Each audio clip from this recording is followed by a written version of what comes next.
My name is Liz. I'm a mom of 6. Our oldest 2 we adopted out of foster care. They are almost 23 and 20, and I'm only 34, so I'm actually a grandma.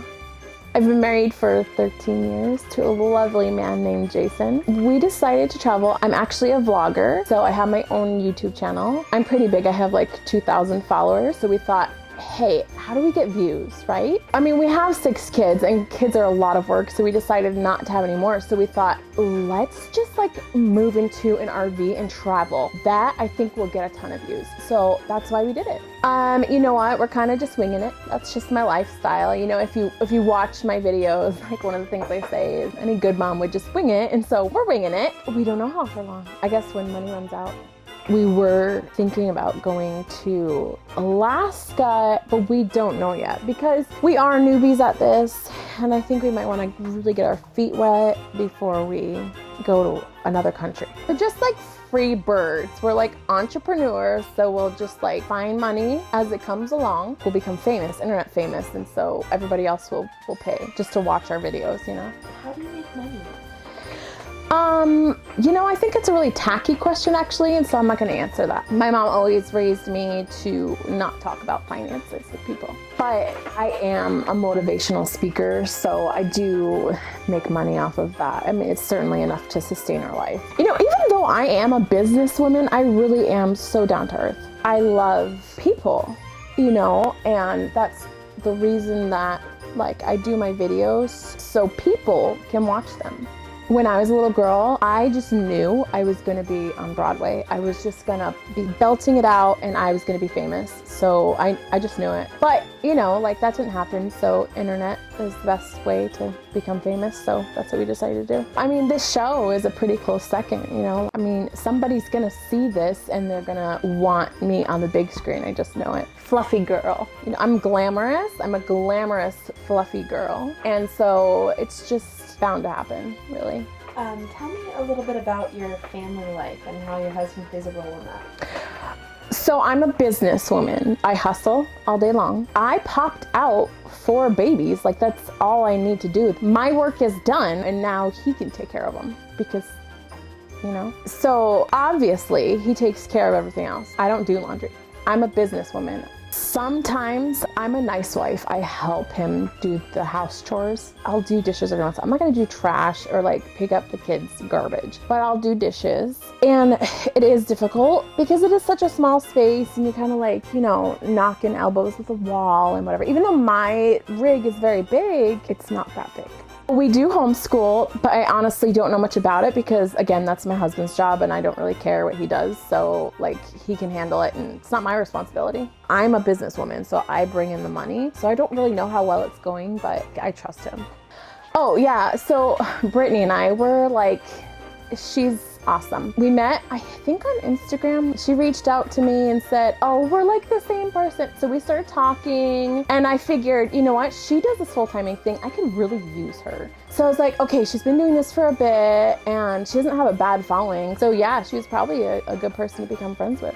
I come to find out that she was a model at one point, and so I figured maybe she could teach me something about modeling too. You know, now that we've been together, I don't even know how to explain it. Like, she's such a beautiful soul. And like, there's so much about her that I want to be like. It really frustrates me. She has like this mermaid hair. We have a great time. We're soul sisters. Sometimes she touches my butt and that's okay. I do love Brittany so much. She's super judgmental. It's fine. I mean, there's a lot of people that are. She's a lot younger than I am. I mean, you can't tell because I look amazing. It's all natural too. I don't have like Botox or anything, but she has a lot to learn and she's super judgmental. When I'm around her, like she's constantly telling me I need to eat organic and like feed my kids organic, and she's like rubbing these smelly voodoo oils on us. I do need to sit down and have a talk with her because it's against my religion to like practice witchcraft.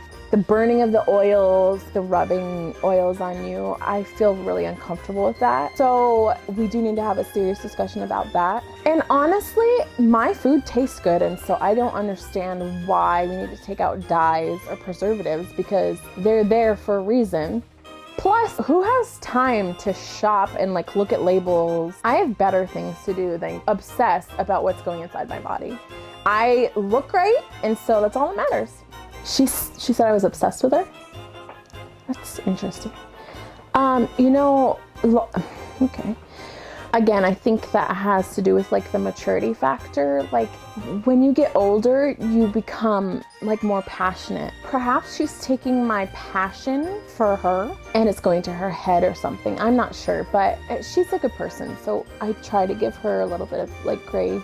There really is so much about her that I love. That mermaid hair. I asked her for her recipe with her hair, the stuff that she used. It was all that voodoo oil, so I had to say no. When we decided to do this, we kind of didn't tell our family until right before because we didn't want to hear any negativity. My husband's side are very play it safe kind of people, and they were very worried, like, oh my goodness, you're living in a pop-up. What are you gonna do? Children, they're gonna become like mute and like not socialize with people because they're not gonna be in public school. Like public school is where you need to be. And so we decided not to tell them until right before we left. And after that, we kind of like put our foot down and we're like, you know what? We're adults. You can't tell us how to live our life. And we just took off. My mom, on the other hand, we aren't speaking. She's actually in this community that doesn't have any electricity or any communication at all. And so she doesn't know, but I have the roundabout area of where she is. And so I think we might go try to find her in the wilderness and say hi. So really, we have no family support, but that's okay. When the producers reached out to me and asked me if I wanted to be a part of this because they found my YouTube page and my Facebook page, Momming It Up and the Runaway Parents. I'll have the producers link that below so you can find it. So just go check those out. I just felt blessed. Everything happens for a reason. We are really good people. And clearly you can see that. I just feel like, karma. It just comes back. Like when you do good things happen to you. I always knew I was gonna make it big. This show just proves to everybody that made fun of me, that bullied me, that said I'd amount to nothing. This show proves that y'all are wrong and I was right. But it really is, it's definitely a stepping stone in my career and I am so grateful for it. When I first started, I was really nervous about being surrounded with weird people. I mean, there are, but that's what I was most nervous about because when you think about like people that live like trailers, like I was nervous about that. I was nervous about, we have a very large and luxurious fifth wheel. It was very expensive. It was the top of the line. Okay, so here's the thing. I'm very claustrophobic and we went from a massive house to a trailer, and so I wanted it to be as big as possible. We even asked them to extend it 10 feet so I could have a master bath and walk-in closet, and they said that they wouldn't because that's illegal, but it's 45 feet. And so we were really nervous about driving it around and backing it in. I'm not gonna touch the sewer, but I was grossed out by the whole pooping and then suck through a hose, your poop goes through a hose into a hole in the ground. I don't want to see any of that, but my husband handles it, so I don't have to worry about it. I thought that living in a smaller space would really make me feel super, I don't know, I am claustrophobic. I quickly felt like this was home. I'm loving this life. It's great. I recommend it to anybody. The hardest part of living in a small space with 4 children is when you scream at them, people hear you, obviously, and so you have to tone it down. I would normally yell, but I've decided okay, they might call CPS, so I have to turn it down. I think someone might have heard us the other night when we were having adult time in the bedroom. I thought I heard someone walking past and I tried to be quiet, but I can't. That's difficult. Now that I'm thinking about it, I'm pretty sure I heard Brittany's voice, so they may have heard us.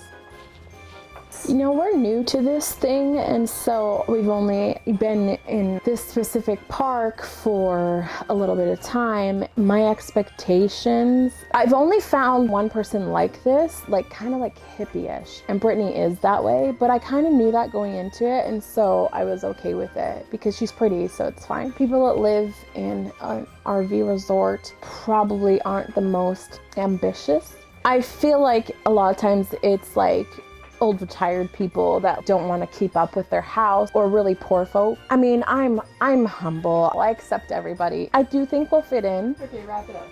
Not to in my life. Because I am an inspirational person by nature, I feel like I could really contribute to this RVing community to help them like really like seek their goals. Maybe start an aerobics class or synchronized swimming class. I'm very good at tennis. I can probably train anybody. I really just love to see someone reach their potential. I just want to bring this community together. I just want everybody to just feel loved.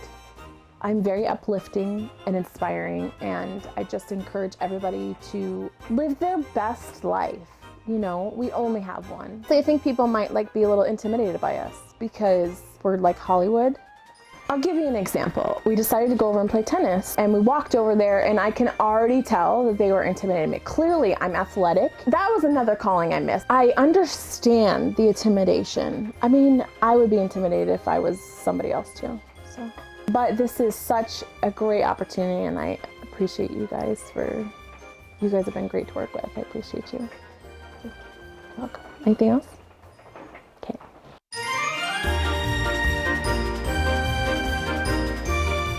Can you see my roll? No. Okay.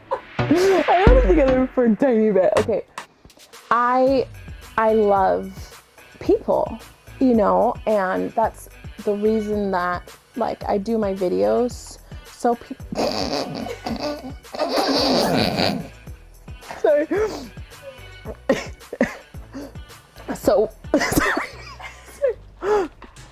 So people can watch them. I'll do it again. Let's just like move into an RV and travel. That I think will get a ton of views. So that's why we did it. And we walked over there, and I can already tell that they were intimidating me. Clearly, I'm athletic.